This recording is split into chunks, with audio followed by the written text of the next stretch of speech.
Assalamualaikum warahmatullahi wabarakatuh. Apa kabar anak-anak ibu dimanapun kalian berada? Kembali bersama Bu Eti dan Bu Iis Wahyuni. Iya, kita kali ini ingin membahas materi klasifikasi materi kelas 7 ya, untuk menghadapi ulangan besok tuh hari Kamis. Betul. Kalian kan akan mengadakan ulangan bab 1 dan bab 2. Bab 1-nya fisika, bab 2-nya klasifikasi.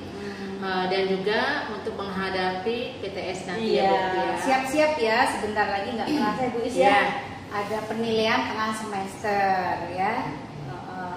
Oke, kita simak ya Bu Is ya. Ada banyak ya klasifikasi apa saja yang akan dibawakan oleh Bu Is Wahyuni dan saya beberapa sedikit ya Bu Is ya. Kita berkolaborasi ya. Insya Allah mudah-mudahan membantu ya Bu Is ya. Yang semangat ya anak-anak ibu ya. Kemarin kan ibu sudah memberikan tugas anak-anak suruh membuat peta konsep 5 kingdom berdasarkan dasar klasifikasi menurut RH Whittaker. Jadi mudah-mudahan dalam pertemuan ini kita akan bahas gitu ya. Iya, oke. Semangat ya nak ya. Semangat. Baik, yang belum subscribe silakan subscribe, tinggal tekan tombol loncengnya yang subscribe merah-merahnya biar jadi nggak merah ya, supaya kita bersemangat ya Bu Is ya. Nanti kita bikin video yang lebih menarik untuk membantu kalian ya, sedekah ilmu ya Bu Is ya. Insya Allah bermanfaat. Oke.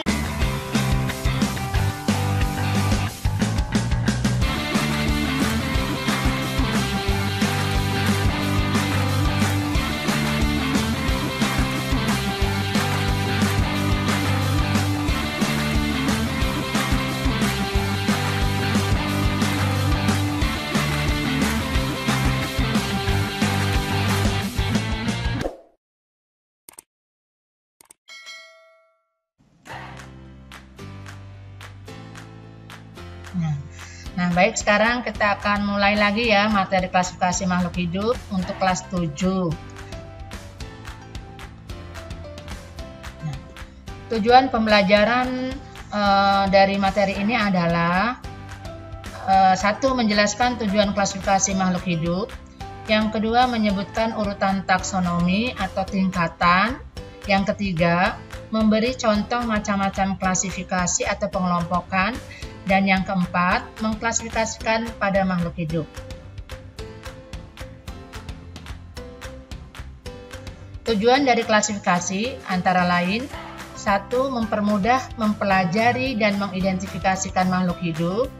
Yang kedua, mengelompokkan makhluk hidup berdasarkan persamaan ciri yang dimiliki. Ketiga, mengetahui hubungan kekerabatan antara makhluk hidup.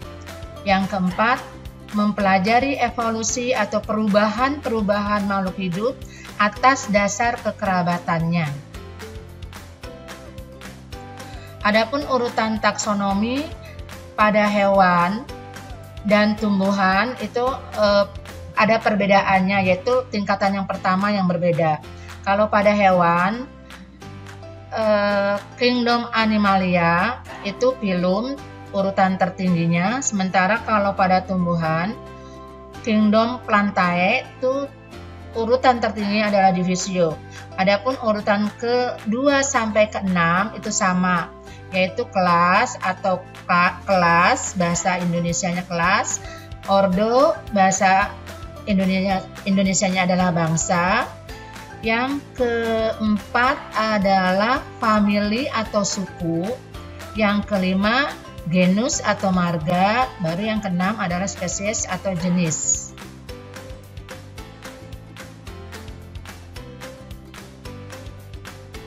Nah, untuk klasifikasi filogenik ini banyak beberapa ilmuwan yang telah mengelompokkan makhluk hidup di alam semesta ini. Klasifikasi yang disusun dengan melihat keturunan dan hubungan kekerabatan. 1. Berdasarkan ilmuwan yang bernama Aristoteles, bahwa klasifikasi itu terdiri dari kingdom Plantae dan Animalia. Yang kingdom Plantae ini, menurut Aristoteles ini, ciri-cirinya adalah memiliki dinding sel berklorofil, dan berfotosintesis. Sedangkan untuk animalia, ciri-cirinya adalah tidak memiliki dinding sel, bergerak bebas, tidak berklorofil. Jadi di situ ada perbedaan antara kingdom Plantae dan animalia menurut Aristoteles. Yang berikutnya, menurut Aaron Haeckel, bahwa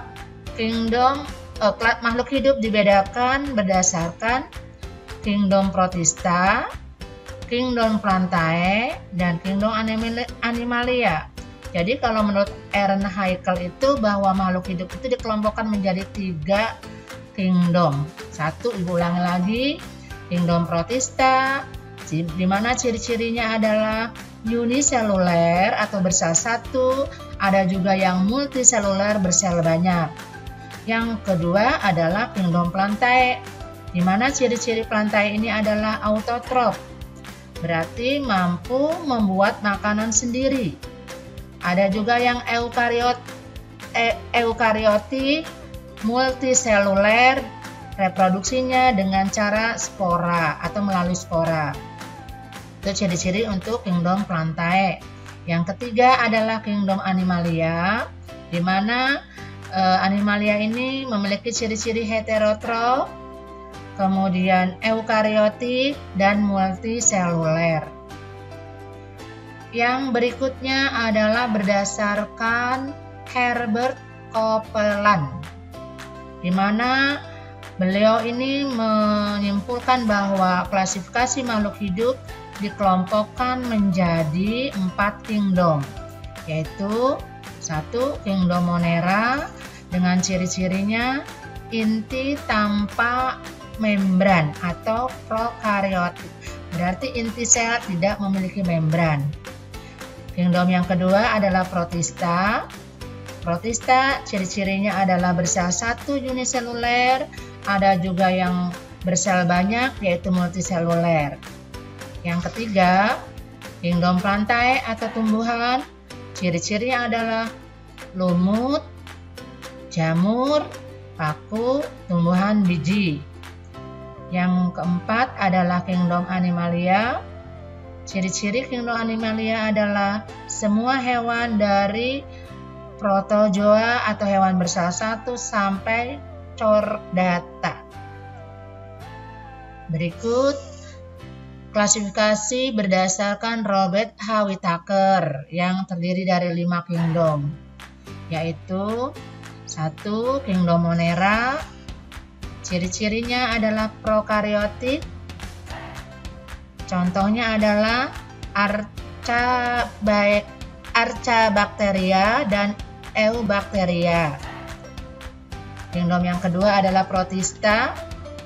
Ciri-cirinya adalah uniseluler atau multiseluler dan eukariotik, memiliki membran sel.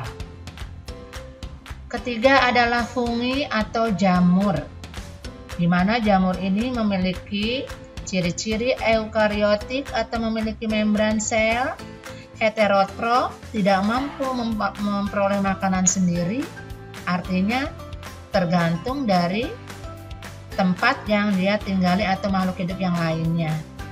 Tidak berklorofil, tidak memiliki zat warna hijau daun ya, berklorofil itu, dan dengan dinding selnya terdiri atau terbuat dari zat atau mengandung dari zat kitin.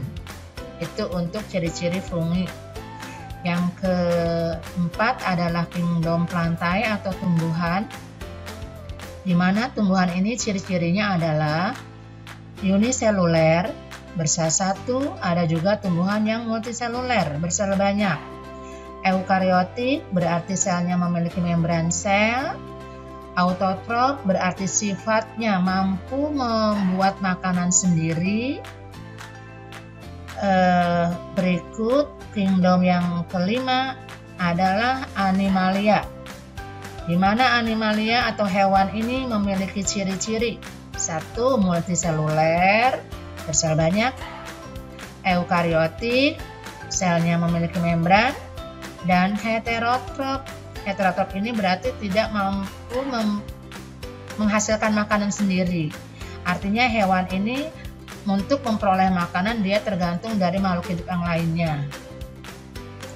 Yang terakhir yaitu berdasarkan Carl Woese, di mana Carl Woese ini berpendapat bahwa klasifikasi dibedakan menjadi 6 kingdom.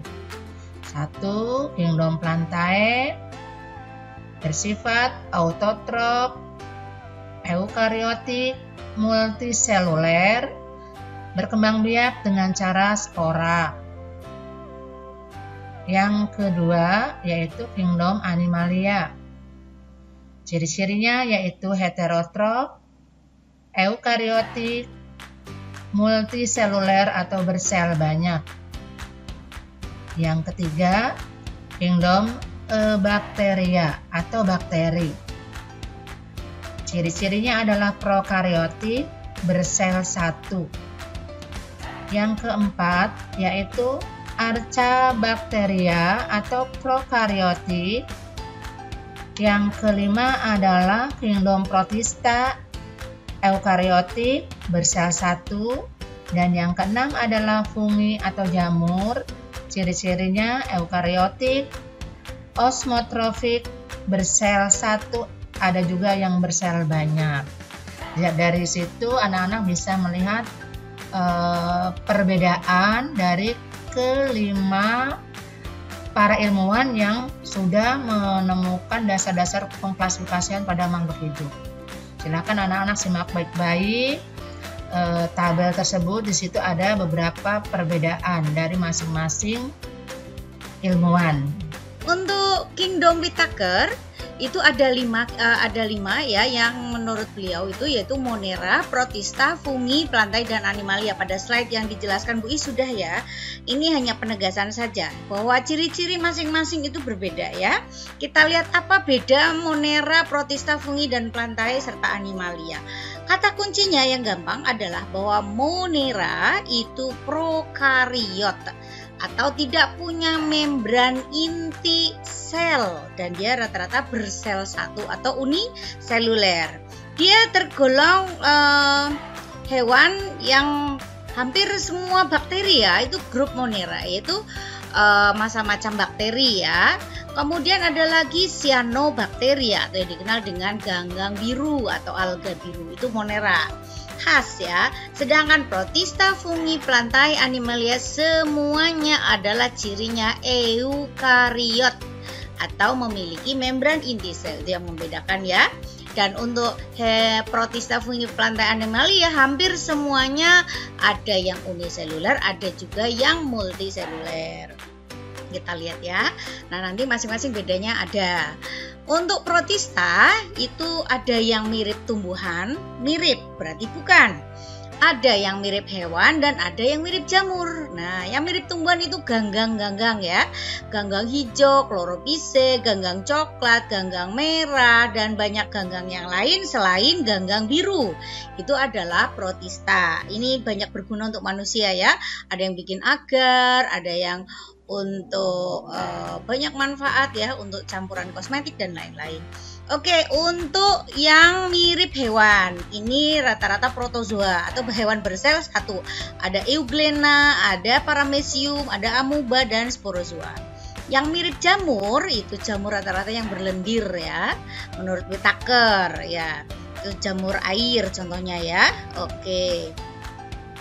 Fungi atau dikenal jamur ya. Tadi sudah disebut eukariot. Terus dia ciri khasnya heterotrof, yaitu tidak dapat membuat makanan sendiri. Kalau tadi Protista, ganggang hijau bisa membuat makanan sendiri ya. Ganggang-ganggang itu bisa fotosintesis. Sedangkan kalau fungi tidak. Mereka berkembang biak dengan spora ya. Kemudian pembagiannya itu ada zygomicota, ascomicota, basidiomicota, dan deuteromicota. Nah, masing-masing punya ciri khas. Nah, kalau zygomicota itu contohnya jamur tempe ya. Jadi seperti hamparan permadani gitu ya. Kemudian ascomicota itu contohnya Saccharomyces ya. Jamur Saccharomyces itu bisa untuk buat tape ya. Kemudian kalau Basidiomycota itu contohnya jamur-jamur yang besar yang bisa kita lihat dalam kehidupan sehari-hari. Contohnya jamur merang, jamur kuping, jamur tiram, itu besar-besar ya. Dan Deuteromycota itu jamur yang belum diketahui bagaimana reproduksinya, yaitu contoh panu yang sering menyerang kita ya, manusia. Oke. Nah, sekarang pelantai tumbuhan, kita semua pasti tahu ya, tumbuhan. Nah, apa bedanya dengan fungi? Itu ada kesamaannya, eukariot. Bedanya adalah autotrof. Kalau fungi tidak bisa berfotosintesis disebut heterotrof. Kalau pelantai bisa berfotosintesis atau autotrof ya. Contohnya kita bisa tahu semua tumbuhan hijau ya. Oke, animalia hewan. Itu heterotrof ya, dan dia bergerak aktif. Kalau pelantai bergerak pasif. Nah, ini bagaimana kingdom animalia apa saja nanti kita lihat di slide berikutnya. Oke.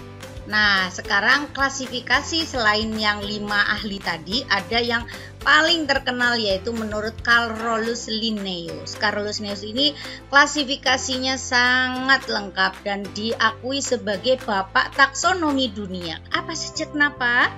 Nah, karena klasifikasinya itu sangat lengkap dan diakui oleh semua ilmuwan, semua praktisi biologi ya, ini ahli-ahli biologi sedunia itu memakai teori beliau ya. Ada yang dikenal dengan binomial nomenklatur dan hierarki atau penetapan nama makhluk hidup dan urutan klasifikasinya. Yang tadi sudah dibahas sebenarnya tadi di awal oleh Bu Iswa ya. Nah, ini contoh hewan-hewan yang monera ya. Ini yang protista, hewan-hewannya dan tumbuhannya. Ini fungi atau jamur ya. Selanjutnya kita masuk ke binomial nomenklatur ya. Jadi yang menjadi khas dari Carolus Linnaeus yaitu pemberian nama ilmiah makhluk hidup ya, baik tanaman maupun hewan ya. Ada tata caranya menurut Carolus Linnaeus memberikan nama Latin ya pada makhluk hidup. Yang pertama itu terdiri dari 2 suku kata ya. Contoh di sini Bu kasih ada kelapa Cocos nucifera. Cocos 1 kata, nucifera 2 kata ya, 1 kata. Jadi gabung 2 kata. Cocos itu arti kata depan yaitu merupakan genus ya, sedangkan nucifera adalah nama spesiesnya. Oke, yang pertama 2 suku kata ya. Yang berikutnya kata pertama diawali huruf besar atau kapital. Nah, ini Cocos C-nya besar. Sedangkan kata yang kedua kecil semua, tidak perlu besar-besar. Ya. Jadi nuciferanya kecil, Cocosnya hanya C depan saja. Kemudian jika ditulis tangan, maka kita perlu menggaris bawah, underline ya. Cocos nucifera garis red seperti itu ya. Nah, jika kita menggunakan komputer atau diketik, maka ditulis miring atau italik ya. Nah, ini contohnya nih. Jadi tulisannya miring ya. Nah, kemudian untuk tanaman yang ada varietas tertentu, misalnya ini Ibu contohkan padi rojo lele gitu ya. Maka Oryza sativa itu nama padi, Oryza genus, sativa spesies, var rojo lele. Sebegini cara menulisnya ya. Oke, banyak nama-nama ilmiah di channel Ibu yang sebelumnya. Ada mukbang tanaman dikotil, itu tanaman yang ada di sekitar kita. Ada kangkung, pare, kacang panjang, selada, pokcoy, dan semuanya ada nama ilmiahnya. Kalian bisa tonton channel Ibu yang lain ya. Nah, itu bagaimana menulisnya seperti ini. Oke, lanjut. Nah, selain binomial nomenklatur, kita juga diajarkan bagaimana membuat kunci determinasi makhluk hidup. Nah, apa itu kunci determinasi? Yaitu sebuah panduan untuk memberikan nama. Ini sebenarnya termasuk hewan apa, seperti itu. Nah, determinasi itu kunci yang dibagi 2 habis. Itu seperti itu ya. Kalian bisa bikin sendiri. Nah, ini juga Ibu contohkan ya. Nah, ini misalnya nih ada kunci determinan itu seperti ini bentuknya. Nah, setiap pembuat itu unik-unik, beda-beda apa yang mereka mau, terserah ya. Yang penting ada dua bagian, dia bagi dua habis ya untuk determinasi. Contoh ini ada kunci determinasi seperti ini. Nah, ini disajikan gambar. Nah, ini gambar Echinodermata ya, atau hewan berkulit duri. Ini Porifera, hewan berpori-pori. Ini Coelenterata atau hewan berongga. Ini ada ubur-ubur dan lain-lain ya. Nah, ini ada Mollusca, hewan lunak. Kemudian ini ada apa ini? Arthropoda, ada udang, kepiting seperti itu. Nah, yang ditanya misalkan ubur-ubur. Ubur-ubur yang mana? Berarti yang ini nih ya, yang Coelenterata ya ini harusnya ya. Tapi sebelum tahu Coelenterata, nah misalkan gini ubur-ubur. Kita mulai dari 1A. Hewan berpori atau bukan? Ubur-ubur bukan ya, karena yang hanya berpori-pori itu banyakan itu yang banyak pori-porinya adalah Porifera. Hewan ini tidak berpori ya kan, ubur-ubur kan tidak berpori-pori ya, maka dia termasuk 1B. Ya, 1B. Nah, kalau sudah ada 1B, pilih 1B, kita ada titik-titik angka 2, ini menunjukkan langkah berikutnya. Berarti kita harus langkah ke nomor 2. Kita lihat nomor 2. Ada 2A, ada 2B. Apakah ubur-ubur tidak bertulang belakang? Iya, oke. Lanjut titik nomor 3, maka kita menuju ke nomor 3. Ya, nomor 3 kita lihat ada hidup di air tawar ataukah di air laut. Nah, ini ubur-ubur kan hidup di laut ya. Maka kita pilih, jadi tadi kuncinya adalah 1B ya, lari ke angka 2. 2-nya adalah 2A, lari ke angka 3. Nah, 3-nya 3B. Nah, 3B lanjut ke angka 5. Berarti kita melangkah langsung ke nomor 5 saja, nggak usah nomor 4. Nah, nomor 5 ini kita lihat apakah tubuhnya berongga, apakah tubuhnya lunak. Hati-hati di sini ya, karena ubur-ubur sepintas sepertinya lunak, padahal dia berongga. Maka ubur-ubur adalah Coelenterata. Jadi kunci determinasinya adalah 1B, 2A, 3B, 5A untuk kunci determinasi ubur-ubur. Kalian bisa bikin sendiri ya untuk berlatih.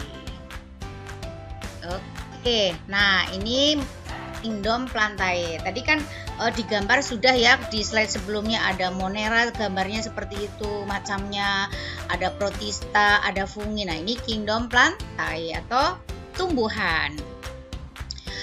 Tumbuhan itu dibagi menjadi dua, tumbuhan berpembuluh dan tumbuhan tidak berpembuluh. Apa itu tidak berpembuluh? Di sini dia tidak memiliki bentuk akar, batang, dan daun yang sejati. Kemudian xilem-phloemnya juga kurang tampak seperti itu, tidak berpembuluh. Pembuluh xilem-phloemnya itu tidak tampak ya. Nah, tumbuhan berpembuluh itu dapat dibedakan akar, batang, daunnya itu sejati jelas. Oh, ini akarnya, ini batangnya, ini daunnya itu jelas sekali. Nah, untuk tumbuhan berpembuluh dibagi dua, ada Gymnospermae, tumbuhan bijinya terbuka. Oh, apa itu terbuka? Langsung ngejenong. Oh, jenong itu apa ya bahasa kita? Langsung terlihat. Ada biji tertutup, Angiospermae ya. Oke. Nah, biji terbuka, bijinya tidak dilindungi daun buah. Oh, langsung muncul begitu ya. Akarnya ada yang tunggang, ada yang serabut. Daunnya sempit, tebal, kaku. Contoh daun pinus, daun cemara gitu ya. Tapi tidak semua, ada juga yang lunak seperti daun melinjo itu ya. Oke, bunganya bentuknya strobilus. Nih, ini bunga strobilus seperti ini rata-rata ya, merunjung namanya ini ya, strobilus. Contohnya ada pinus, pakis haji, jambu monyet, melinjo, ya, ada damar seperti itu. Itu contoh biji terbuka. Nah, sekarang Angiospermae biji tertutup, kalian sudah kenal ya, di SD pernah ada monokotil berkeping 1, monotu 1 ya. Ada dikotil berkeping 2. Nah, ini bedanya. Yang di atas adalah dikotil, yang ini monokotil dari akarnya. Dikotil akar tunggang bentuknya seperti ini, yang ini serabut monokotil. Mahkotanya berkelipatan 2, 4, 5. Ini bunganya, jumlah mahkotanya. Kalau untuk monokotil 3 dan berikutnya sekelipatannya. Ini kan ada 6 ya, 1, 2, 3, 4, 5, 6. Kalau ini ada 5. Kemudian ini dikotil punya kambium, silem flumnya teratur ya, berkas pembuluhnya. Nah, sedangkan di sini monokotil tidak berkambium, silem flumnya menyebar. Nah, daun dikotil itu menjari dan menyirip. Ini yang menjari kebetulan ya. Nah, ini tulang daun untuk monokotil sejajar. Biasanya bentuknya seperti pita. Nah, biji dikotil itu berkeping 2. Contoh yang gampang apa? Pete, jengkol gitu ya. Kacang kan ada 2 bagian ya, bisa dijadikan satu tuh dikotil. Kalau monokotil itu tunggal, jagung, padi, kelapa seperti itu ya. Oke, nah sekarang tumbuhan tidak berpembuluh itu ada 2, ada paku, bahasa ilmiahnya Pteridophyta, dan lumut Bryophyta. Ini sama-sama tumbuhan yang di tempat lembab ya, hygroscopis ya, tumbuhan hygroscopis. Nah ini bagian ya, contoh tumbuhan lumut, ini tumbuhan paku. Masing-masing punya ciri khas dan berkembang biaknya mereka dengan spora ya. Oke. Nah, ini kingdom Animalia ya. Tadi sudah sedikit dibahas ada ya. Oke, kingdom Animalia itu ada avertebrata tidak bertulang belakang dan vertebrata. Untuk yang vertebrata saya yakin Ibu sudah pastikan kalian tahu ya, di SD pernah kenal ada aves atau unggas ya di SD. Ini ada burung, ayam, dan penguin, semuanya banyak yang termasuk kelas burung. Ada Pisces itu ikan ya, ada belut gitu. Amfibi itu katak, salamander. Ada reptil tahu ya, ada kura-kura, buaya, cicak, ular gitu. Dan mamalia, ada mamalia air, ada mamalia di darat. Oke, aku yakin kalian sudah luar biasa pintar. Untuk avertebrata ini mungkin hal baru dan nama-nama ilmiahnya juga baru, harus semangat ya. Ya, biologi dengan melihat tayangan Ibu kalian hanya dapat 30%. Kemudian kalian mencatat, membuat peta konsep, kemudian kalian berlatih menghafal, menulis sendiri, menggambar, insya Allah ilmu akan kalian peroleh dengan mudah dan lama diingat. Di teori pembelajaran efektif Ibu pernah mengajarkan seperti itu. Tidak hanya melihat video aja, tapi juga ya. Ada protozoa, ini gambarnya porifera tadi sudah ya, coelenterata tadi ubur-ubur, platyhelminthes cacing pipih, ada itu ya cacing pita, nematilhelminthes cacing gilig, ini ada apa cacing tanah, Annelida cacing lintah ya, ini penghisap, moluska hewan lunak ya, ada siput, cumi, ada juga kerang.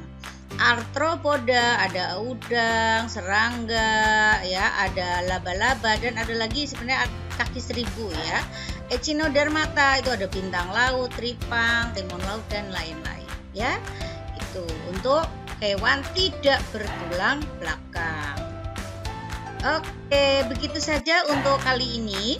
Untuk lebih lengkap pembelajaran tentang kingdom plantae dan kingdom Animalia akan Ibu bagikan di video Ibu di yang bagian kedua, klasifikasi makhluk hidup part 2. Selamat berjuang, persiapan untuk ulangan harian, persiapan untuk ulangan PTS sebentar lagi ya. Tetap semangat, biologi perlu perjuangan untuk menghafal, mencatat, membuat rangkuman, menggambar, insya Allah. Ibu yakin kalian bisa melakukannya dan sukses untuk kalian. Bagi yang belum subscribe, silakan subscribe, tekan tombol loncengnya, like, share kepada teman-teman jika itu membuat kalian barokah, menambah ilmu. Terima kasih banyak atas perhatiannya.